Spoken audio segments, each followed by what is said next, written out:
अनुज जी। श्री हरिवंश गुरुदेव बोलो। श्री हरिवंश महाराज जी। महाराज जी, अगर किसी जानवर के आखिरी वक्त में राधा नाम कीर्तन चरणामृत लाडली लाल जी तो उसका भी कल्याण हो जाएगा और हमारा आपको सुकृत मिलेगा, आपको पुण्य लाभ मिलेगा और उसका कल्याण हो जाएगा। क्योंकि अंतिम समय भगवान का चरणामृत और नामामृत जिसके भी कान में चला गया उसका कल्याण हो जाएगा और उसका फल आपको मिलेगा पुण्य। कि अंतिम समय आपको भी कोई सुनाएगा नाम, अंतिम समय आपको भी चरणामृत भगवान का मिलेगा जिससे आपका मंगल हो जाएगा। आराधना शर्मा जी दिल्ली से।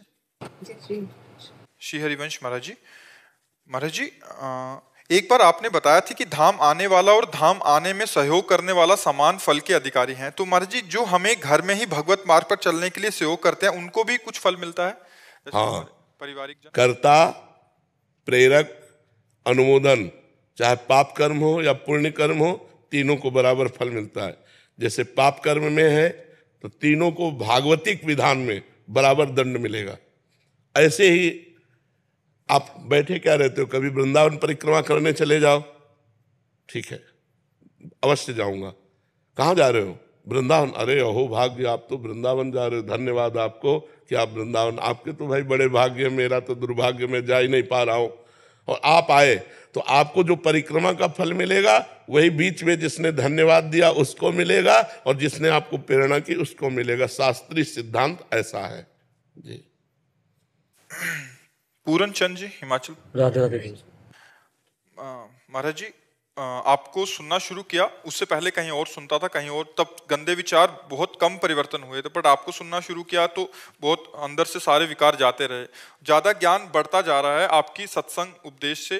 क्या ये सब भगवान की ही रचा हुआ होता है? जैसे कि खास सत्संग संत के उपदेश को सुनकर उद्धार होता है जैसे किसी का, तो ये भगवान का रचा हुआ होता है या खुद से ही, मतलब कृपा हुई इन पे कि आपका सत्संग सुनने? हाँ, बिनु बिनु हरि कृपा मिले नहीं संता। पर परिवर्तन तभी होता है, जबान से परिवर्तन नहीं होता। यदि हम खुद गंदे हैं और तुम्हें अच्छे का उपदेश करें तो कभी परिवर्तन नहीं होगा। जो हमारे अंदर है वही तुम्हारे अंदर प्रभाव डालेगा। अगर हमारे अंदर नहीं, हम केवल प्रवचन करें तो प्रभाव नहीं पड़ेगा, मनोरंजन पड़ेगा, तालियां मले पीट के चले जाओ। जब हम सच्चाई से चलेंगे, जब हम जो अपने आचरणों को सुधार रहे हैं, हम जो भगवान से प्रीति कर रहे हैं, अब बोलेंगे तो प्रभाव तुम्हारे दिमाग में बैठ जाएगा और तुम्हारा परिवर्तन कर देगा।